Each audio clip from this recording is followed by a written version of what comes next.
बड़ा मेहरबानी मेरा मौका दे दिया, ये कंप्लीट करने दो सर।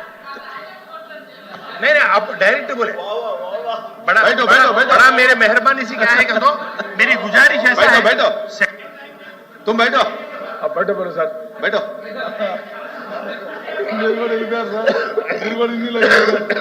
సార్ మీరు కూడా ఎందుకు మాట్లాడుతున్నారు? చైర్మన్ గారు కూడా ఎందుకు మాట్లాడుతుంటే बड़ी खुशी की बात है, आप तो फिलअप कर तुम बोल को बोल दिए। मैं क्या భాష बोलता గారు, हूं तो? కూర్చో. नहीं, ఇప్పుడు एक थोड़ा है सर। చెప్పారు కదా, ఇప్పుడు తెలంగాణలో ఉండి ఇక్కడ రిప్రజెంటేషన్ లేదు, ఆ లాంగ్వేజ్ ఇక్కడ లేదు. రెండవ అధికార భాష అధ్యక్ష. ఇప్పటి వరకు రెండవ అధికారం అధ్యక్ష. వినండి వినండి, ఈ సభ వచ్చిన తర్వాత కరస్పాండెన్స్ లేదు, దాని అవసరం లేదు కాబట్టి ఫిలప్ చేయలేదు. అవసరం ఉంటే ఫిలప్ చేస్తారు. అది ఒకటే కదా సార్. ఓకే, సమస్య ఒకటే సార్. ఇప్పుడు నేను చెప్పేది ఇస్రాక్ భాషని అడగకూడదని చెప్పడం లేదు సార్. అడగొచ్చు, అడగండి. అడగొచ్చు, అడగొచ్చు. మీరు రూల్ అడుగుతున్నాడు ఆయన. ఏముంది, ఇది వరకు ఉండే కదా. మీరు క్వశ్చన్ అడిగారు, సమాధానం చెప్పినారు.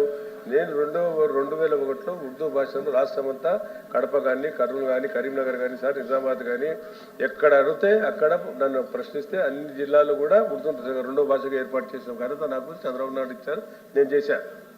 సగౌరవంగా చెప్పుకుంటాడా. కాబట్టి ఉర్దూ భాష సెకండ్ లాంగ్వేజ్ చేసింది నేను.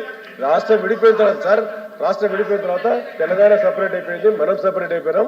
తెలంగాణలో ఉర్దూ భాష మాట్లాడే వాళ్ళు ఎక్కువ ఉన్నారు, ఇక్కడ ఉర్దూ భాష మాట్లాడే తక్కువ ఉన్నారు. కాబట్టి మనకు వచ్చే రిప్రజెంటేషన్ కూడా ఉర్దూలోనే వస్తుంది, తెలుగులో వస్తున్నాయని చెప్పడం జరిగింది. ఈయన అడిగిన ప్రశ్న ఏం సార్?